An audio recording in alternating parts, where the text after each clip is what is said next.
أعوذ بالله من الشيطان الرجيم. بسم الله الرحمن الرحيم، والصلاة والسلام على أشرف الأنبياء والمرسلين سيدنا محمد وعلى آله وصحبه أجمعين. رب اشرح لي صدري ويسر لي أمري واحلل عقدة من لساني يفقه قولي، ببركة ومدد سيدي محمد فوزي الكركري قدس الله سره الشريف. مولد مبارك كريم علينا وعلى شيخنا المبارك إن شاء الله، وعلى سائر الفقراء الكركريين الحاضرين بالزاوية الكركرية وخارجها إن شاء الله. يا رب يعيده علينا بالخير والسعادة والرضاء والرضوان إن شاء الله، والفتح الكريم المبين. وربي يسر لنا بجاه المصطفى العدنان عليه الصلاة والسلام ويوم مولده يا أرحم الراحمين يا رب العالمين. Inshallah, dear brothers and sisters, in this short mudakhala, I will try to share my thoughts and my reflections on the centrality of the Wali and the mechanisms through which he spread his light in these changing times. And these reflections come from the teachings of Sidi Muhammad Fawzi Karkari Qaddasallahu Sirrahu that I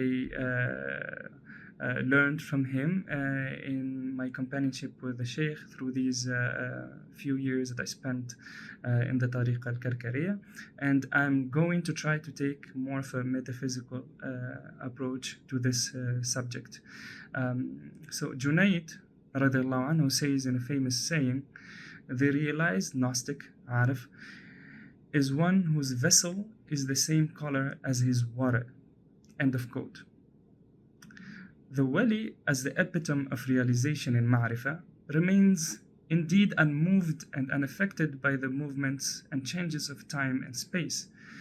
By virtue of the reality of the divine saying, Allahu Wali, Allah is the Wali, he has detached himself from the chains of illusion and the constraints of forms, ascendant to the realm of divine pre-eternality, where neither time nor space exist, nor form nor signs, ayat, but only the might of the divine innermost secret.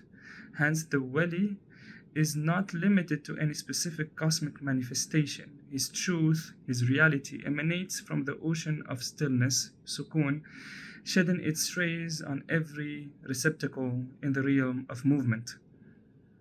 Thus, the Wali does not rely on specific forms or circumstances, as some might imagine, to spread his light. Even if these were absent, he would not be confined to his own self, nor would he be unable to revive the believer's heart with the breath of eternality.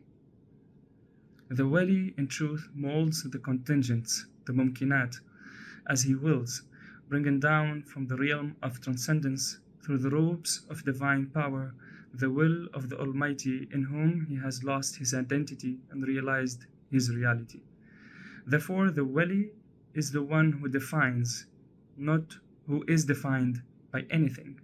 He is, in fact, the inheritor of the Al, the elite of the progeny of the Prophet, and the secret of the Quran.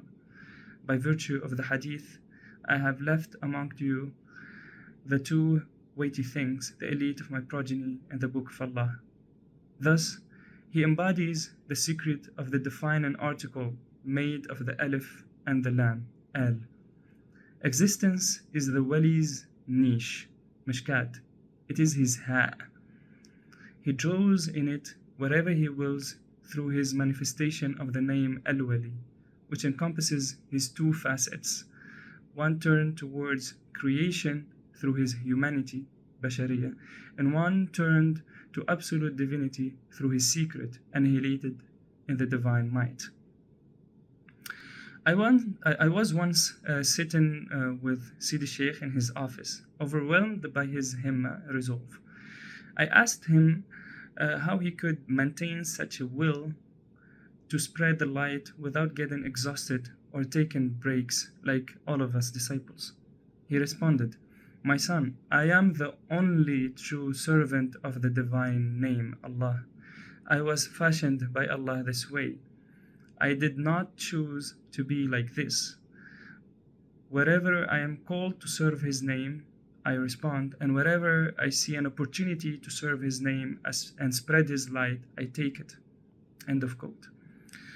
The Wali is unmoved by changes, as I mentioned, because he has gathered in himself all the manifestations of the divine name, past, present, and future, in a single moment, or call it dot.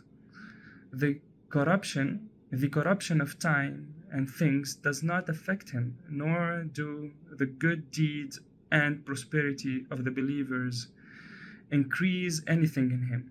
He is the door to the eternal, a door with two facets, or two sides. Thus, we understand the hadith of the Prophet in which he mentions, at the pinnacle of every century, Allah sends a mujaddid, or reviver, to revive the matters of religion. By virtue of the Quranic verse, Allah is the Wali of those who believed. He takes them out of the darknesses into the light.